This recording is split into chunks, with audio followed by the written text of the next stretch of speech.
Welcome back, election judges. I'm Mike Stolberger, Director of Elections for Blue Earth County, and I'm going to walk you through the last video we have in our orientation series on our election day equipment that you'll be using in the polling places. This last video is on our OmniBallot. The OmniBallot is our assisted voting device. It's a brand new piece of equipment, never been used before in Blue Earth County, and I think once you get to know the equipment and once our voters get comfortable with it, I think they're really going to enjoy it. So let me switch over to the presentation.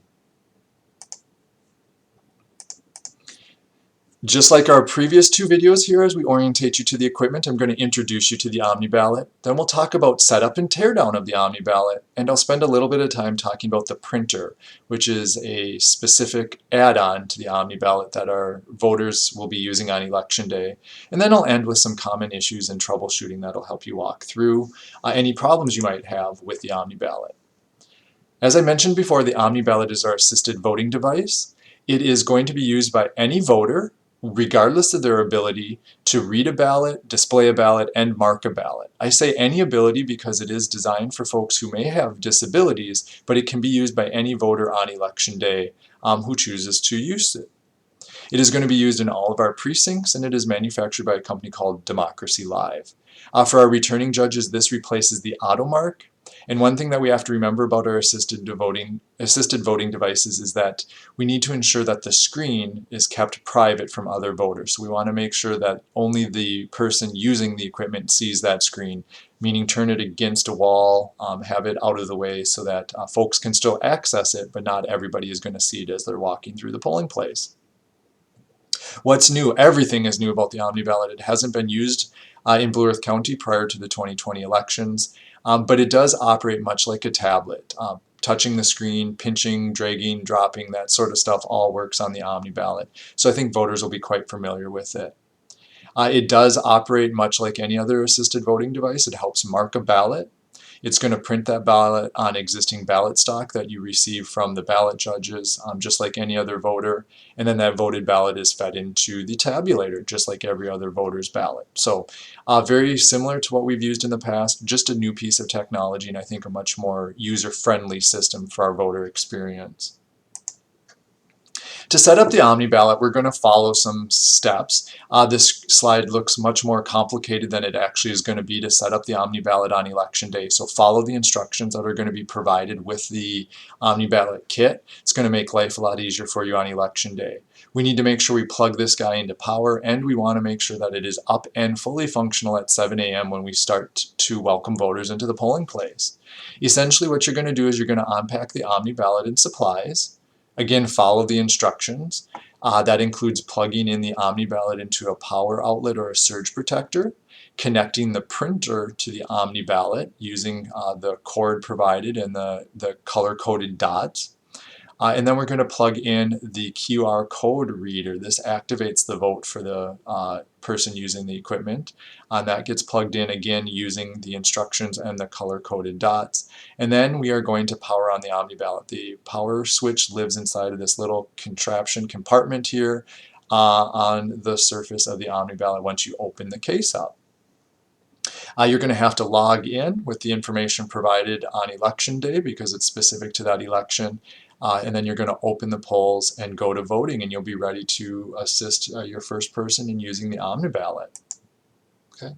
I want to go a little bit deeper into the OmniBallot printer. This is going to be attached to the OmniBallot. It is a commercial, very reliable off-the-shelf printer, but we do need to just plug it in and power it up.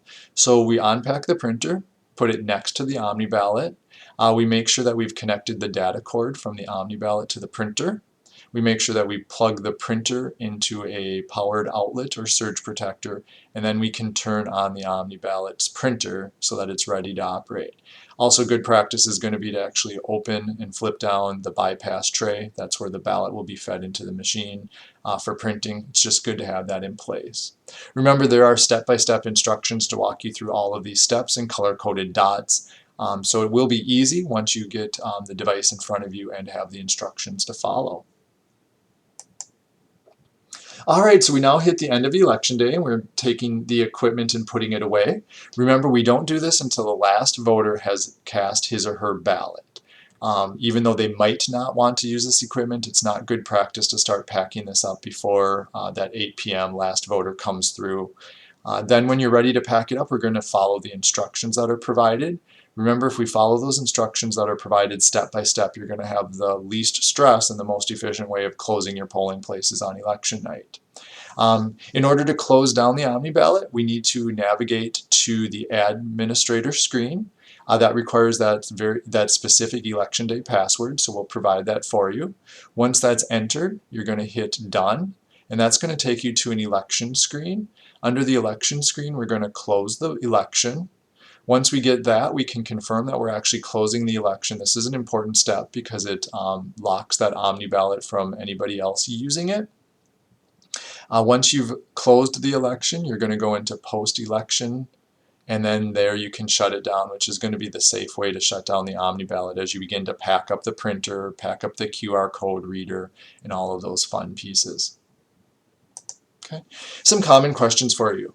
If you are having issues with the OmniBallot printing, we're going to make sure it's plugged into power and or a powered surge protector, and we're going to also make sure that the printer is actually turned on.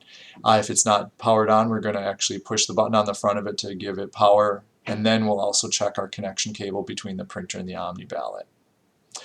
We get some questions about how does the voter select a ballot. That's going to make a lot more sense for you once you see the video on use of the OmniBallot. Essentially, they're going to scan a little square box, which is called a QR code. It's on the back of the ballot, and that will indicate to the OmniBallot that somebody's there and ready to vote and what kind of ballot they're going to be voting. I've mentioned it a couple of times, you are going to get an administrative code and password that is specific to that election day. So that'll be provided as part of the materials, and it'll be provided to the head judge. How do I position the OmniBallot for easier voter use? We want to make sure that the OmniBallot is accessible, especially for voters who might be in a wheelchair.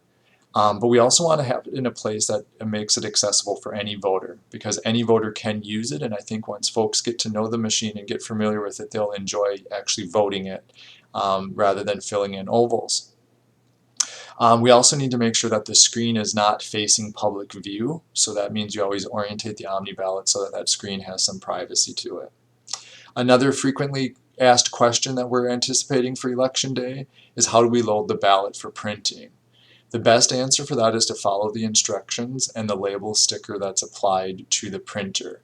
Essentially, the ballot orientation depends on the ballot style, so it'll be somewhat specific to the election, but in most instances the ballot is going to be face down with the top of the ballot closest to the voter. So again, face down with the top end closest to the voter, and that's how it'll be fed into the machine so that it'll fill in the ovals appropriately.